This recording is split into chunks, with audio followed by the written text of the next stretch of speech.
اللهم صل على محمد وآل محمد اللهم صل على محمد وآل محمد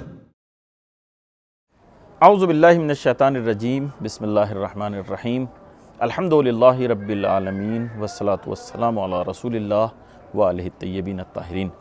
ناظرین اکرام، ایک مرتبہ پھر پروگرام میں آپ کو خوش آمدید عرض کرتے ہیں، اور آپ جہاں کہیں بھی ہمارا پروگرام دیکھ رہے ہیں، آپ تمام ناظرین کی خدمت میں دل کی گہرائیوں سے ہدیہ سلام پیش کرتے ہیں، اور خداوند متعال کی بارگاہ میں شکر گزار ہیں کہ اس نے ہمیں توفیق دی کہ اس مہینے میں نبی اکرم صلی اللہ علیہ وآلہ وسلم کے حوالے سے آپ کی خدمت میں کچھ عرائض پیش کر سکیں۔ ناظرین، ہماری گفتگو چل رہی تھی حضور نبی اکرم صلی اللہ علیہ وسلم ہمارے لیے بہترین نمونہ عمل ہیں، اس کے حوالے سے کہ خداوند متعال نے ان کو ہمارے لیے بہترین نمونہ عمل بنایا ہے۔ ہمیں حضور کی جو ہے سیرت پر عمل کرنا ہے۔ دیکھیے، ہمارے یہاں ہوتا کیا ہے، وہ یہ ہے کہ جب حضور کی بات آتی ہے، ابھی آپ نے دیکھا ہوگا پورا ربیع الاول کا جو مہینہ ہے ہمارے حضور سے منسوب ہے۔ ابھی کچھ دن پہلے حضور کی ولادت کے ایام گزرے ہیں، جو امام جعفر صادق علیہ السلام کی ولادت کے بھی ایام تھے۔ تو اس میں الحمدللہ شیعہ اور سنی تمام دونوں جو یعنی جہان اسلام، عالم اسلام کے جو دو حصے ہیں، ایک شیعہ اور ایک سنی، باقی کو تو ہم یعنی یہ ظاہر اسلام مسلمان یہی دو ہیں، تو دونوں میں آپ نے دیکھا کہ وہ حضور کی آمد پر جلسات منعقد کرتے ہیں۔ وہ اس طرح کے پروگرام ہوتے ہیں، جشن ہوتے ہیں، محفلیں ہوتی ہیں۔ 12 ربیع الاول سے لے کر 17 ربیع الاول تک، بلکہ 20 ربیع الاول تک یہ سلسلہ جاری رہتا ہے۔ لیکن ایک جو افسوسناک بات ہے وہ یہ ہے کہ جب حضور کے حوالے سے گفتگو کا موقع آتا ہے تو معمولاً جو ظاہری چیزیں ہیں اس تک آ کر رک جاتے ہیں، اس سے آگے نہیں بڑھتے ہیں۔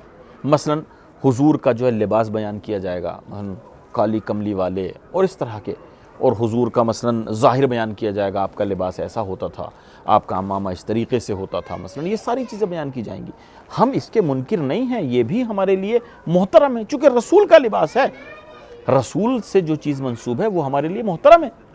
ہمارے یہاں تو نسبتوں کا احترام ہے، ہم روزہ رسول کا احترام کرتے ہیں چونکہ رسول کا روزہ ہے۔ اہل بیت اطہار کے مزارات مقدسہ کا ہم احترام کرتے ہیں، زیارت کے لیے جاتے ہیں چونکہ وہ اہل بیت رسول کے اہل بیت کے مزارات ہیں، یعنی خود اہل بیت کا بھی جو یہ مقام اور وقار ہے وہ حضور کی وجہ سے، تو رسول کی ہم ہر نسبت کا احترام کرتے ہیں۔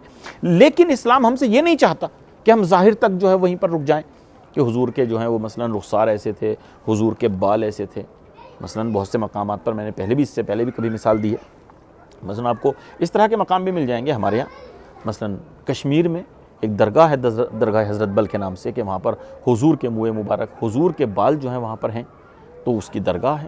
میں نے عرض کیا کہ اگر حضور کے ہیں تو ٹھیک ہے، محترم ہے، لیکن یہیں تک ہمیں نہیں رکنا ہے۔ امت مسلمہ کی یہ بہت بڑی مشکل رہی ہے کہ ہم صرف ظاہر تک، ہم نے یہ نہیں دیکھا کہ حقائق کیا ہیں، ہمیں اس سے آگے بڑھنا تھا، ہمیں رسول کے اخلاق تک پہنچنا تھا، ہمیں رسول کے کردار تک پہنچنا تھا، ہمیں رسول کی سیرت کا علم بھی حاصل کرنا تھا، اور اس کو اپنے اندر، اپنے وجود میں اتارنا تھا کہ رسول کس طریقے سے اپنوں کے ساتھ پیش آتے تھے، کس طرح غیروں کے ساتھ جو ہے رسول کی برخورد ہوتی تھی۔ تو یہ بہت اہم چیزیں، آپ نے ایک مثال سنی ہوگی، حضرت امام جعفر صادق علیہ السلام جو ہیں ایک مقام پر کھڑے ہوئے تھے، اور امام کے ہاتھ میں ایک عصا تھا، ادھر سے جو ہے حضرت امام ابو حنیفہ کا گزر ہوتا ہے، تو اس نے امام کو دیکھا، کہا کہ معمولاً آپ کے ہاتھ میں عصا نہیں ہوتا ہے، آج آپ کے ہاتھ میں عصا ہے۔ امام علیہ السلام نے کہا کہ ہاں، تو کہا کہ خیریت عصا؟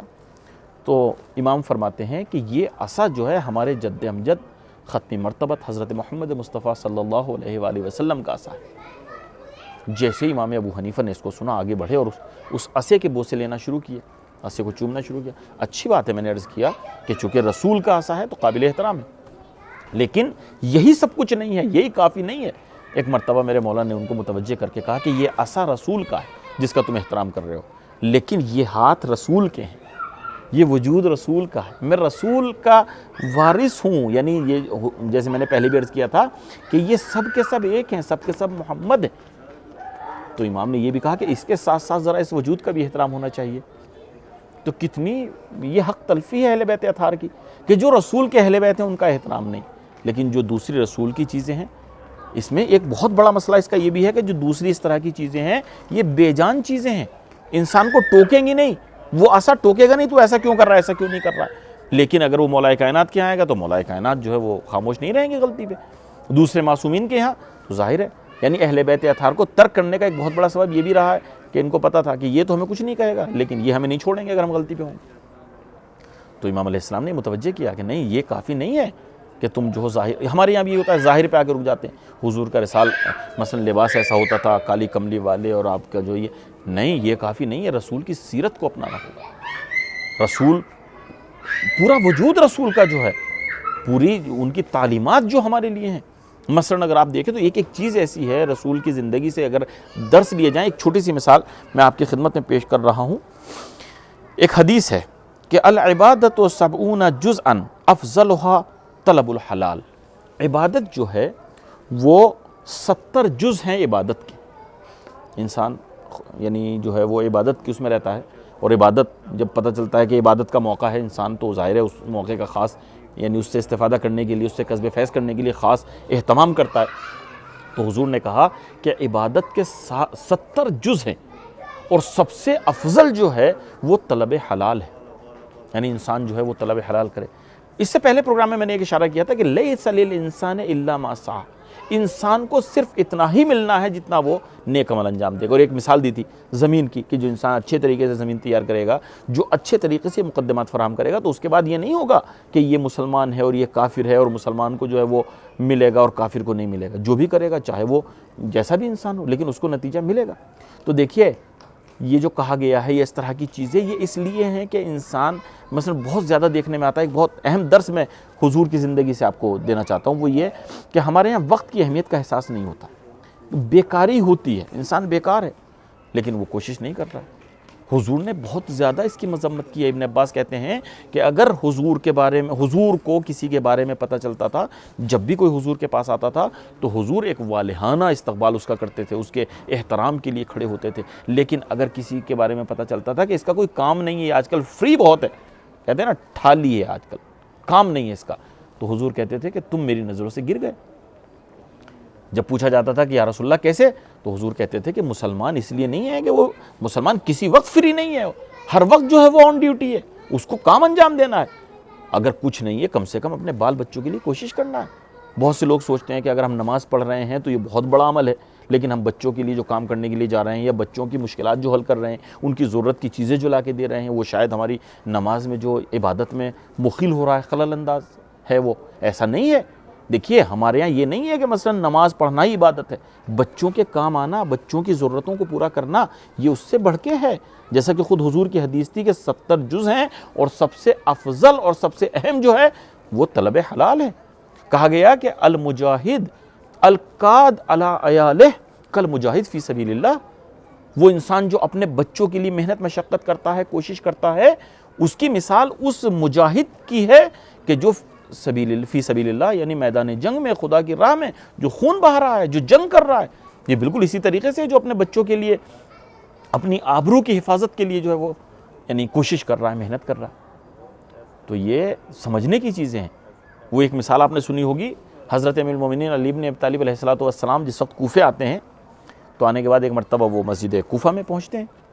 وہاں جانے کے بعد امام علیہ السلام نے دیکھا کافی لوگ وہاں پہ جو ہیں وہ مشغول عبادت ہیں، اور کیا انہماک پایا جا رہا ہے. ہر طرف جو وہ تسبیح کی آوازیں آ رہی ہیں، اللہ اکبر، الحمدللہ، سبحان اللہ، بڑی بڑی تسبیحیں ہیں، ایک خاص انداز میں جو ہے ان کی عبادت ہے.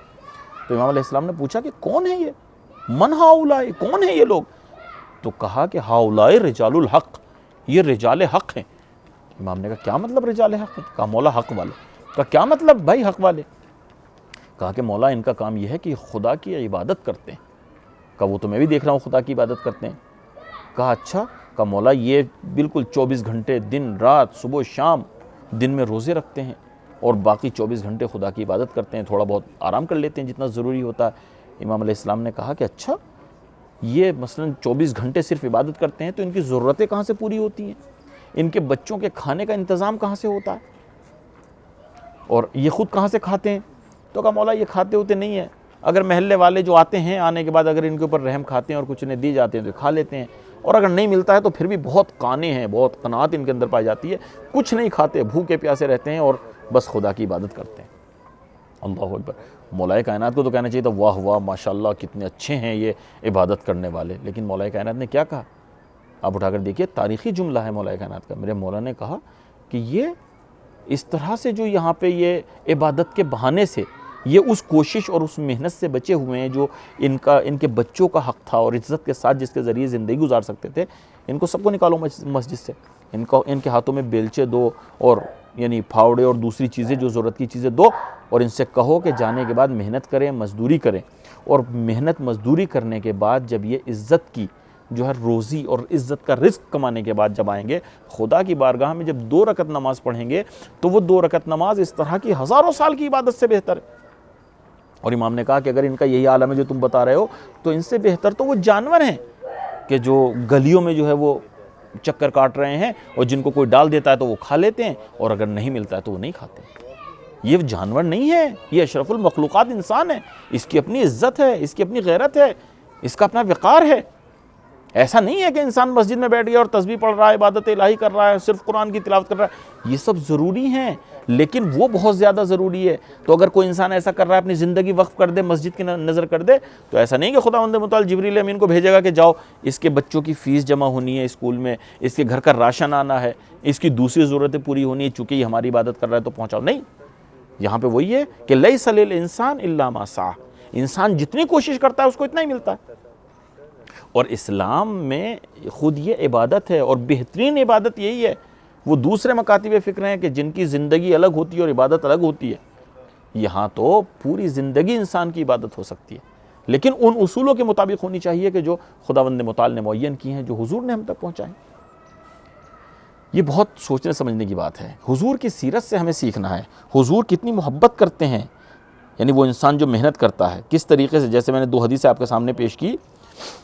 ایک مرتبہ حضور اپنے اصحاب کے ساتھ جو ہے گزر رہے ہیں مدینے کی گلیوں سے، اور وہاں پہ کچھ لوگ جو ہے محنت مزدوری کرنے میں مصروف ہیں۔ آج لوگ جو ہے بہت یعنی وہ کرتے ہیں کہ مثلا ہم مزدوروں کا اتنا جو ہے احترام کرتے ہیں، ہمارے یہاں اتنا جو ہے اس کو مقام دیا جاتا ہے، مزدوروں کا ایک دن جو ہے وہ معین کر دیا جاتا ہے، ان کے لیے بہت سے قوانین معین کر دیے جاتے ہیں۔ تو دوسرے تعجب کرتے ہیں کہ بھائی یہ تو بہت جو ہے وہ لوگوں کے حقوق کی رعایت کرتے ہیں، اس کا خیال رکھتے ہیں۔ عزیزو، اسلام کی تعلیمات سے یہ لوگ آشنا نہیں ہیں۔ 1400 سال پہلے ہمارے حضور نے یہ سب کچھ ہمیں بتایا ہے کہ جو محنت کر رہا ہے، جو مزدور ہے، تو وہ مجاہد اسلام کے مانند ہے، جو میدان جنگ میں جہاد کر رہا ہے اس کے مانند اس کا مرتبہ ہے۔ تو حضور ایک مرتبہ اصحاب کے ساتھ گزر رہے ہیں کہیں سے، تو جب وہاں پہ کچھ مزدور یعنی کچھ لوگ اپنی زمین میں کھیتی باڑی کر رہے تھے، اس میں کچھ محنت کر رہے تھے، تو جب انہوں نے حضور کو آتے ہوئے دیکھا، رحمت للعالمین تشریف لا رہے ہیں، تو ہوتا ہے نا جس سے محبت ہوتی ہے انسان سب کچھ بھول جاتا ہے کہ مثلا میری وضع و قطع کیسی ہے، میرا لباس کیسا ہے، میرے ہاتھوں پہ مٹی لگی ہے، اکثر ایسا ہوتا ہے۔ جب انہوں نے حضور کو دیکھا تو وہ سب کچھ بھول گئے کہ ہم کس عالم میں، اور وہ اسی انداز میں کہ ہاتھوں میں جو ان کے مٹی لگی ہوئی ہے، خاک لگی ہوئی ہے، اسی انداز میں انہوں نے والہانہ طور پہ رسول کی طرف دوڑنا شروع کیا۔ اصحاب نے روکنا چاہا کہ رکو رکو، کہاں تم رسول کے پاس جا رہے ہو اس عالم میں؟ لیکن جب رسول نے ان کو آتے ہوئے دیکھا، ایک مرتبہ ان کو بلایا نزدیک، اور وہ ہاتھ جن کے اوپر گرد و خاک پڑی ہوئی تھی، حضور نے ان ہاتھوں کا بوسہ لیا کہ یہ معمولی ہاتھ نہیں ہے، یہ مجاہد کے ہاتھ ہیں، یہ اپنی عزت اور آبرو محفوظ رکھنے کے لیے، اپنے بچوں کی ضرورتوں کو پورا کرنے کے لیے محنت و مشقت کر رہے ہیں، یہ رزق حلال کما رہے ہیں۔ تو ناظرین، یہ بہت بڑا مسئلہ ہے کہ انسان کوشش کرے حلال رزق جو ہے وہ حاصل کرے۔ تو ہمارے رسول کی سیرت یہ ہے، رسول کی سیرت کو پڑھا جائے، رسول کی سیرت کو دیکھا جائے، پھر اس کے اوپر عمل کیا جائے، تاکہ کل جب حضور سے ملاقات ہو تو ہمیں شرمندگی کا سامنا نہ کرنا پڑے۔ خالی زبانی ہم مسلمان نہ ہو کہ یا رسول اللہ ہم تو آپ سے بہت محبت کرتے تھے، لیکن جب وہاں پہنچے تو نامہ اعمال بالکل خالی۔ وہاں یہ نہیں پوچھا جائے گا کہ کتنا رسول کا ذکر کرتے تھے، کتنا رسول کو یاد کرتے تھے، وہاں یہ پوچھا جائے گا کہ کتنی رسول کی تعلیمات پہ تم نے عمل کیا ہے۔ اگر واقعاً عمل کیا ہے تو پھر ہم وہ ہیں کہ جو حقیقی مسلمان ہیں۔ خداوند متعال کی بارگاہ ہمیں دعا گو ہیں کہ خدا ہمیں توفیق دے کہ ہم اسلام کی تعلیمات پر عمل کر سکیں اور نبی اکرم صلی اللہ علیہ وآلہ وسلم کی بارگاہ میں سرخ ہو سکیں۔